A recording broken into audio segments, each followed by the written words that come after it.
Sejam muito bem-vindos ao programa Players aqui pela sua BR4, a rede que tá todo mundo plugado. Eu sou Marquinhos Silva e tá na hora do Players, música, entretenimento, dicas, setups e muito mais. Hoje vamos bater um papo super bacana, saber um pouco mais da carreira. Ela que é flautista e saxofonista. Conhecer aqui no programa Players, Angela Coultre. Tudo bem, Angela? Tudo bom, Marcos? Seja bem-vindo ao programa Players. Muito obrigada. Pra gente começar, uma pergunta que eu sempre faço. Quem é Angela Coultre? Bom, eu sou natural de Bauru, no interior do estado de São Paulo. Bom, vou dizer como foi a minha chegada na música, né? Eu estudava num colégio e tinha uma banda marcial. Eu tinha 12 anos e ficava muito interessada pelos instrumentos de sopro. Eu tinha trombone, trompete, flugelhorn, esses instrumentos da família dos metais. E um dia o maestro me viu bem curiosa, assim, próximo de um amigo que estava estudando trompete e me perguntou: "Você tem vontade?" Aí eu disse a ele que tinha muita vontade de tocar. Ele marcou um horário comigo, já peguei o instrumento, levei para casa, fiquei estudando. E logo, muito rápido, eu já era super assídua na banda, sabia tocar tudo, já fazia as melodias principais, já era o primeiro trompete da banda. Então isso foi se mostrando uma coisa muito que tinha um significado muito grande na minha vida. Um lugar a que eu pertencia, sabe? Um lugar que eu me sentia... Eu não era boa de esportes, não era boa em nada além disso. Uhum. E ali era um lugar que eu gostava muito de fazer aquilo e o que eu fazia dava certo, funcionava e fui muito bem-vinda no mundo da música dessa maneira. Depois disso... conversei muito com os meus pais, explicando que não era o instrumento que eu queria tocar. E aí a minha mãe, eu tinha muita vontade de tocar flauta e saxofone. A minha mãe me deu uma flauta e meu primeiro professor de flauta me disse que eu teria que escolher entre o trompete e a flauta, porque a embocadura são instrumentos de bocal, que a embocadura é muito exigente. Para quem está aprendendo, é praticamente impossível conciliar os dois. Entendi. E aí comecei dessa maneira, até os 18 anos estudei na minha cidade com ótimos músicos e já fui aprendendo um repertório. Meu professor já me levava para tocar com ele nos lugares, para fazer apresentações. Eu era aquela aluna que no dia do recital eu tocava com todo mundo. Entendi.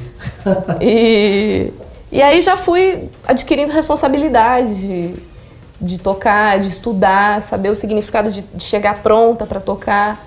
E eu gostava muito e eu assumi essas responsabilidades.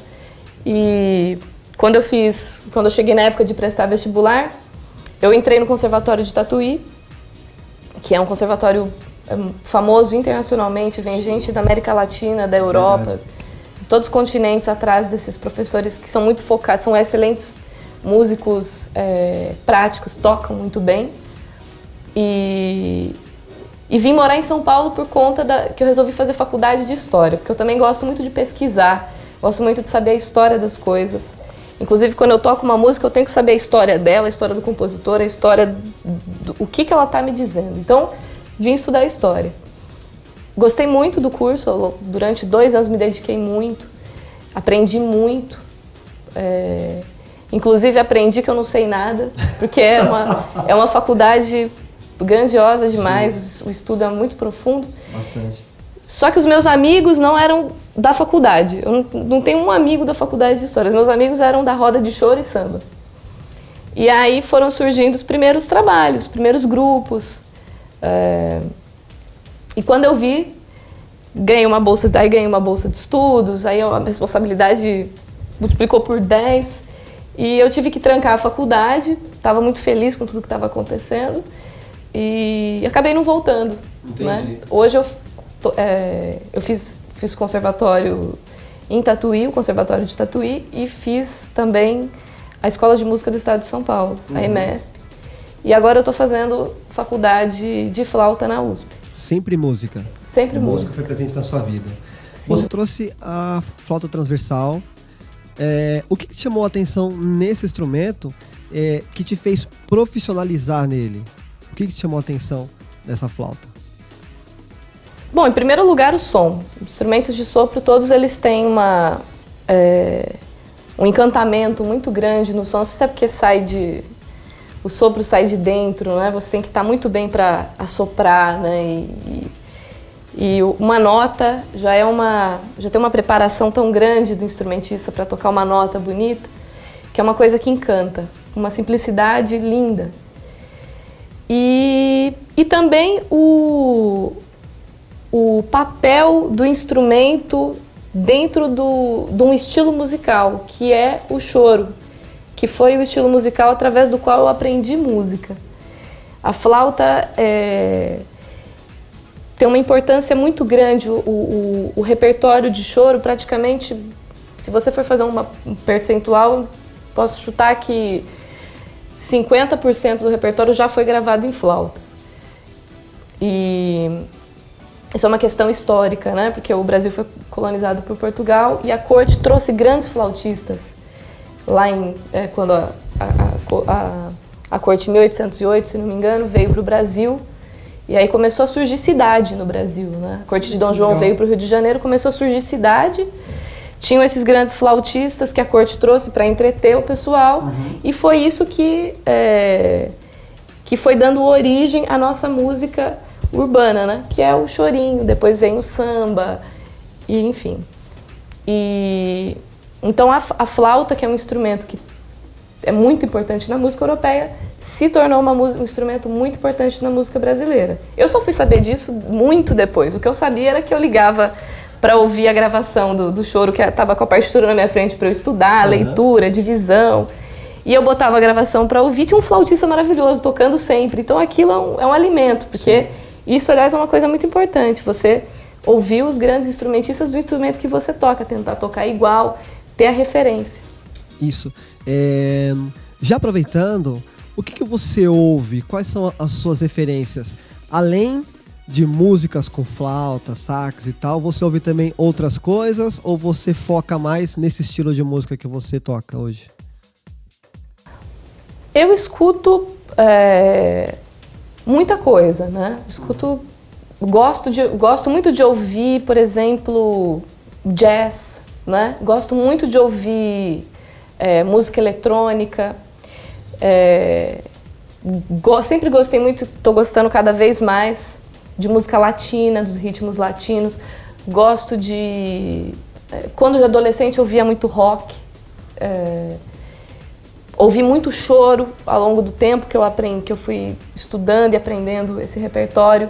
Agora que eu estou na faculdade de flauta e o repertório que eu estudo é de música erudita, né, que é música europeia, estou ouvindo muito música barroca, adoro barroco, romântico, do período clássico, né? Uma aula de história, você ouvir essas músicas todas é uma aula de história. E gosto muito de música com groove, com ritmo, né? Que são essas coisas características da música popular, que em geral tem uma função na sociedade de pôr as pessoas para dançarem, né? A música popular está muito presente nas festas e as pessoas gostam muito de dançar, né? É um ato coletivo muito comum, muito gostoso dançar. Então a música popular tem essa relação muito forte com a dança. Então eu gosto de... O que eu mais gosto, assim... se a gente tiver que fazer uma eleição, eu gosto de música que dá para dançar. Eu gosto de música com ritmo, música alegre. E dentro disso eu escuto toda essa infinidade de coisas que eu falei. É isso aí. Esse é, galera, o programa Players aqui pela sua BR4, a rede que tá todo mundo plugado, batendo um papo com Ângela Coultre.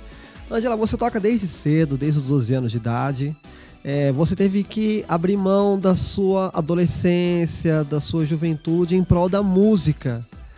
Foi difícil para você? E já uma segunda pergunta, o apoio da família em relação à sua carreira na música. Olha, minha família me apoia muito, a minha mãe gosta muito, tá sempre ouvindo, ouve, diz o que achou e sempre me apoiou e quando eu falei, vou fazer faculdade de História, ela discordou, ela achava que eu devia fazer música. Faz música, porque você já toca desde pequena. Exatamente, essa é a sua profissão, é isso que você... Ela via, né? A gente tem uma vocação na vida. Sim. Ela já conseguia ver isso que eu não conseguia, que é a vocação que a pessoa tem que ter um amor muito grande para levar adiante, para colocar toda a energia que precisa de... E ela via esse amor todo. Então, a minha família toda me apoia muito, sempre me apoiou. Com relação a essa parte do estudo, né? É uma coisa complicada, porque é difícil no momento que você vai fazer, mas o resultado ele é tão imediato. Não, porque você teve que abrir mão, na verdade, né, no caso, os seus amigos estavam lá, estavam curtindo, saindo, e você estava estudando, não que você também não curtia e não saía. Isso. Mas você teve que se dedicar em relação um pouco mais, em relação à música, ao seu instrumento. Foi difícil para você isso, essa fase, né, tanto juventude, adolescência, estudando, né, tanto que você não parou até hoje, né? Sim. De estudar. Mas foi difícil no começo? Olha, não foi difícil. Eu me sentia muito bem naquele ambiente. Eu tive uma infância, uma adolescência, era uma pessoa muito tímida, muito quieta, não tinha popularidade dentro dos meios da escola. Então, é uma sensação que até hoje eu tenho trabalhando com música, que é de pertencimento, que é de família. Eu trabalho com os meus amigos músicos e eu sinto que eles são meus irmãos mesmo, assim, mais do que em outros lugares eu sinto isso. E eu sinto isso desde muito nova, com o meu professor, que era 30, 40 anos mais velho do que eu tinha uma relação de confiança, ele confiava em mim e eu tinha muito amor em estar ali, então não existia dúvida.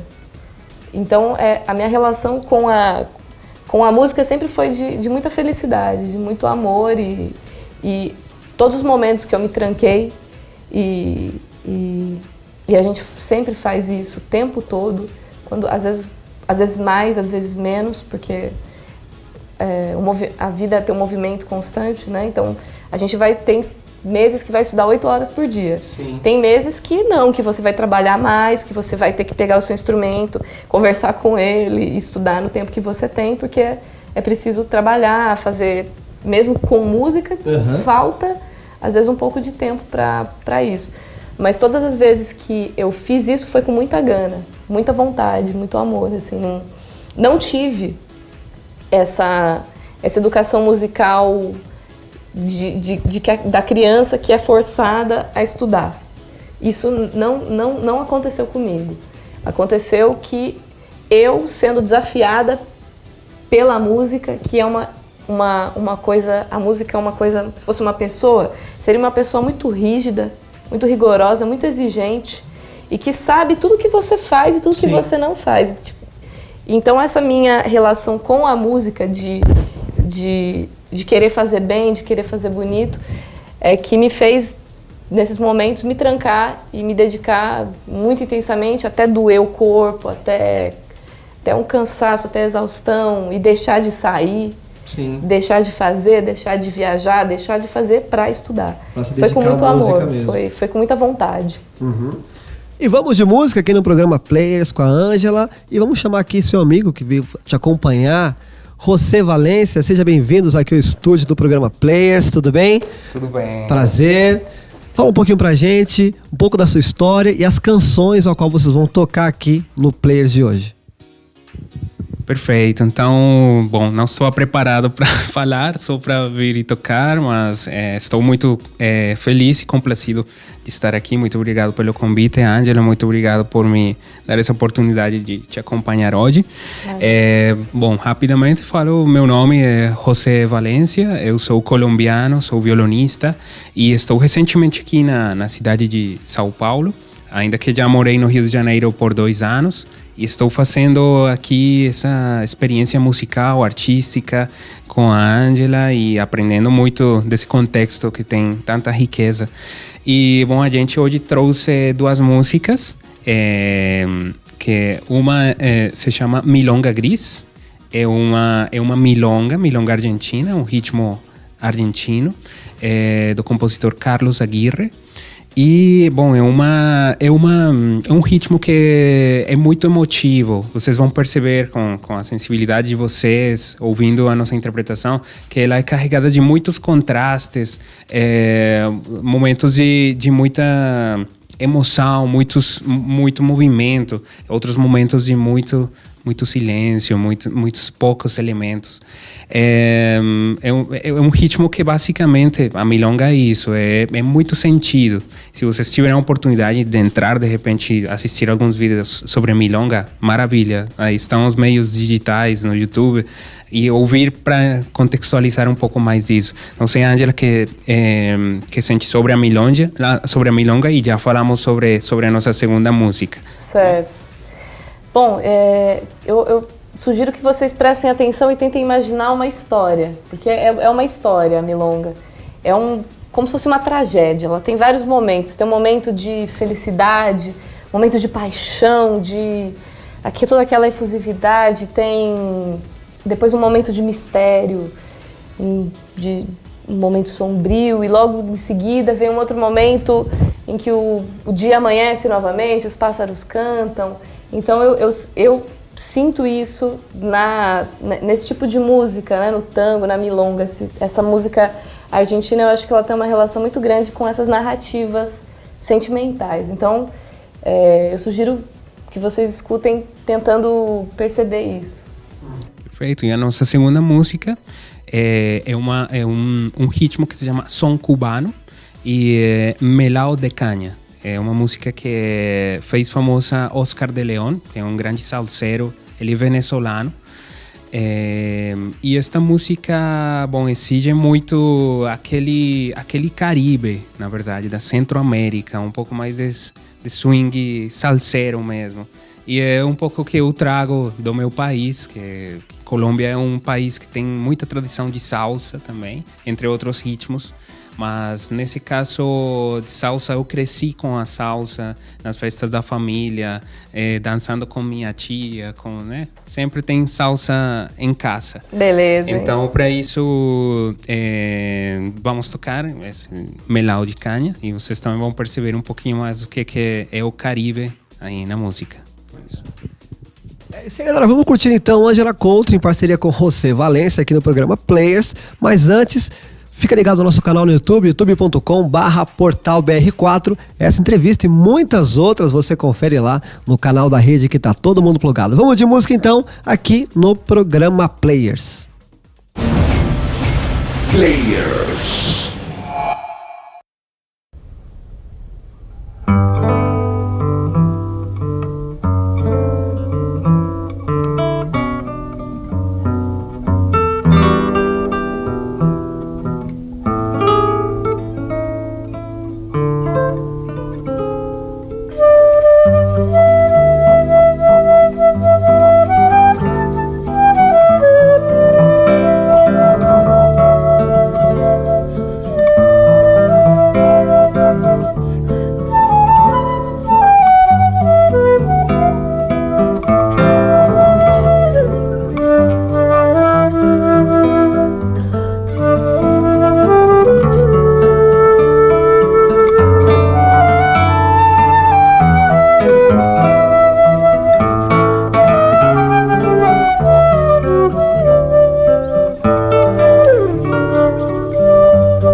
Essa aí, galera, essa foi a Ângela Coutre em parceria com José Valência aqui no programa Players.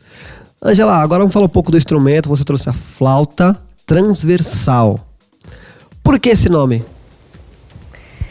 Porque deve ser porque a gente toca ela assim, paralelo ao chão, né? Inclusive, isso já é uma boa dica. Ela tem que estar paralela ao chão. Paralela, retinha ao chão. Isso, exatamente. Porque tem os instrumentos de sopro que são tocados assim, né? Uma posição frontal, e ela é tocada nessa posição lateral. Uhum. Transversal, lateral, né? Eu acho que é por causa disso. Entendi. E o tamanho é padrão? Tem maiores, tem menores? A única coisa que muda é que algumas têm uma chave a mais do que outras. Essa aqui tem uma nota a mais. Ela acabaria em Dó, e a gente tem essa outra nota gravona aqui, que é o Si, além do Dó, né? Que é a nota mais grave da flauta. Entendi. E para quem quer começar a tocar flauta, o que você indicaria? Eu sei que no caso da respiração é muito importante, até pelo fôlego, né? Que eu vi você tocar aqui, realmente tem que ter um fôlego fenomenal e saber respirar pelo diafragma e tal. O que você indicaria para quem quer começar a tocar flauta transversal? Bom, em primeiro lugar, quando for comprar um instrumento, levar um bom instrumentista para testar. Porque a primeira dificuldade dos instrumentos é conseguir tirar o som bonito deles. E só assim que você consegue saber se você tem algum problema de vazamento, de afinação, né? E a dificuldade da flauta é de sair as notas. Então, e além dois fatores que podem atrapalhar a emissão das notas algum vazamento no instrumento e a falta de estudo da embocadura. Então, você precisa de alguém que tenha esse estudo para verificar se não existe o problema de algum vazamento quando for comprar o instrumento, né? Porque mais do que o valor, isso é muito importante. Alguns instrumentos eles têm um preço muito barato e funcionam muito bem. Com relação à respiração, eu acho que é uma coisa que a necessidade te faz desenvolver.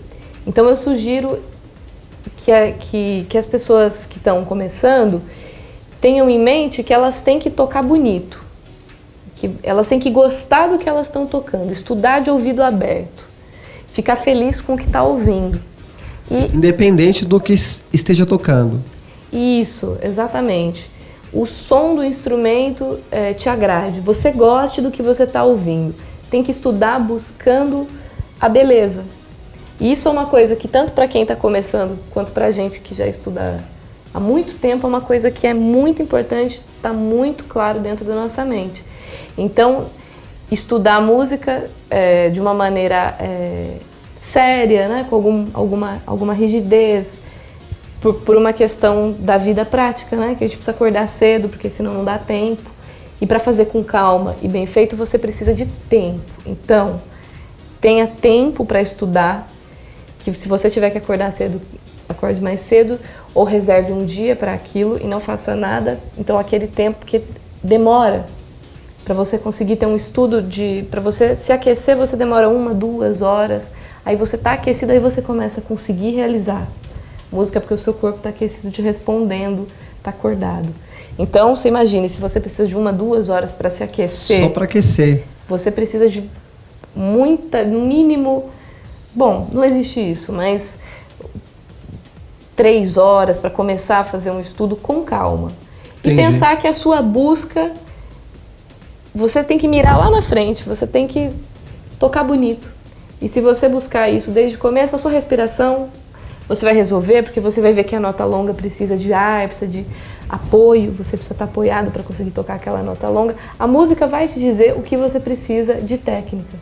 Uhum. Então, eu acho que é importante também aí, mais uma dica, buscar um repertório que goste de tocar. Então, se você ouve música chorinho, música brasileira, e aquilo toca o seu coração e você tem uma vontade louca de tocar, vá buscar tocar aquilo. Se você tem vontade de tocar rock, independente, o que for, gostar muito do que toca e tentar tocar com muita beleza do começo ao fim da música. E aí você já vai ver onde estão os problemas, o tamanho do buraco que você está se enfiando, porque é muito difícil. É preciso muita concentração. Entendi, tá certo. Então, assim, se eu vou começar a estudar a flauta, né? Se eu for comprar, já o interessante é ir alguém comigo que já saiba alguma coisa, Isso. até para me orientar e eu não ser enganado. Não, Isso. meu, leva essa aqui.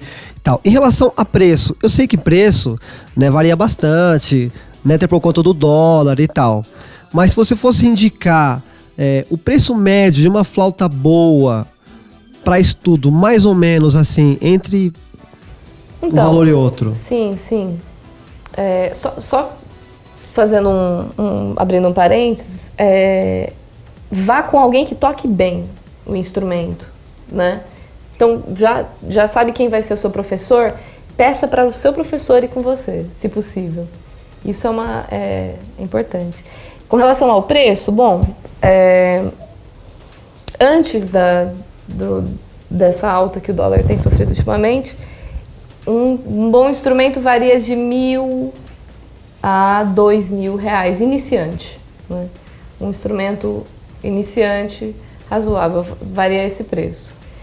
E, bom, depois disso, o preço vai aumentando de acordo com o material que o instrumento é feito. Não é? A flauta, por exemplo, é um instrumento... Os instrumentos de sopro, em geral, os bons, eles são feitos de ouro, prata, platina, que são metais caros. Então, Entendi. por isso que o preço vai aumentando por conta do material que o instrumento é feito. Uhum. E aí, por exemplo, as flautas vão ficando mais caras, em ordem de importância. O bocal é muito importante para o som, porque é o primeiro, é o local onde você assopra, né? É onde é produzido o som, né? Porque a flauta é como se fosse um apito, né? É o mesmo princípio, você assopra uma parte do ar, sai, uma parte entra. Então é essa vibração do corpo do instrumento que cria o som. E então aí, por ordem de importância, passam a ser feitos de prata o porta-lábio, que é essa peça onde você coloca a boca. Sim. O bocal todo, depois o corpo, depois as chaves, que vai ficando mais caro porque elas são um pouco maiores, e por aí vai. Até você tem instrumentos totalmente de ouro, prata, platina, que são muito caros. Entendi. E em relação a algum exercício para quem está começando, tanto pro lábio, não sei se tem, né, no caso da flauta, e em relação às teclas, né? Alguma coisa que você pode passar aí para quem está começando, para quem tá e quer iniciar nessa área de flauta? Tá.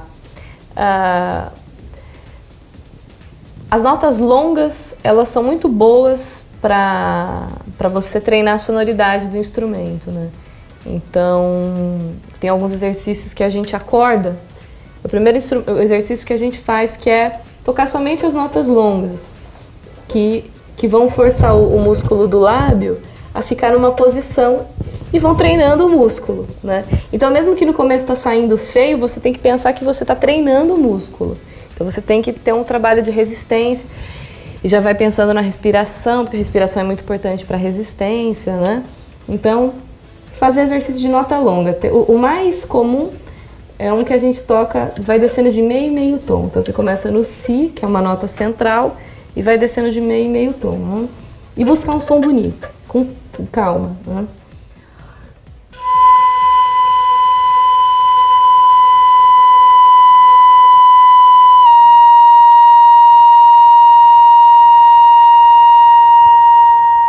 E explorando o instrumento, né? Percebendo que o som muda quando você mexe a embocadura, né?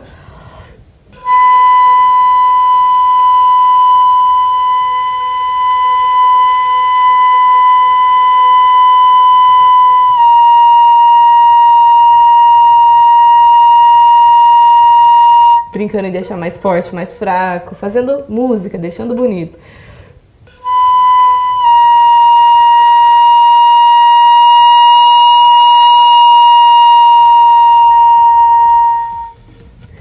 E onde está a dificuldade, que nem eu pensei em fazer musicalmente, né? E diminuir. Você vai perceber que algumas coisas são difíceis. Aumentar e depois diminuir é difícil. Então repita isso, porque essa é a dificuldade. Entendi. Quanto mais vezes você faz, você vai ficando melhor a cada... né? Vamos de música então? Mais uma música aqui no programa Players, Angela Country, José Valência.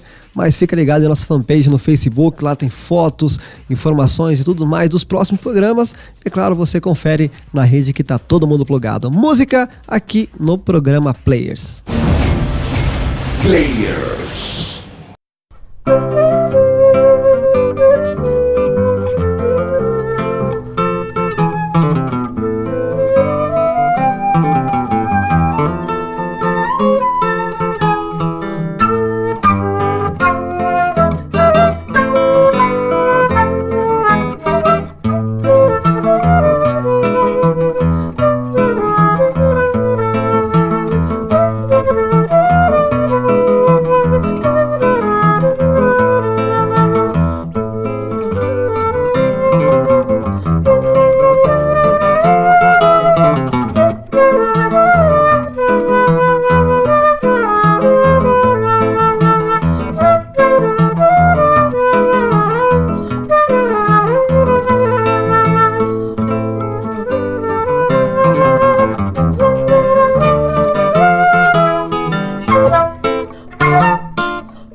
Ângela Coutre, participação especial de José Valência aqui no programa Players. Ângela, obrigado pela sua presença aqui nos nossos estúdios. Volte sempre. Queria que você deixasse aí os seus contatos pra galera, de repente, conhecer um pouco mais do seu trabalho. Claro. Bom, tem o meu perfil no Facebook, Ângela Coutre. Tem o meu site, angelacoutre.com.br. Tem o meu canal do YouTube, que tem vários vídeos, vários trabalhos. E também tem o Instagram, que eu tô sempre postando os trabalhos, onde eu tô tocando, para o pessoal também matar a curiosidade de saber um pouco o que é a vida do músico. Isso aí. Obrigado, Ângela. Obrigada. Tamo junto, volte sempre. É isso aí, galera. Esse foi o programa Players com Ângela Coutre, participação de José Valência aqui na BR4. Fica ligado que semana que vem tem mais música, entretenimento, dicas, setups e muito mais. Até mais, gente. Falou, tchau.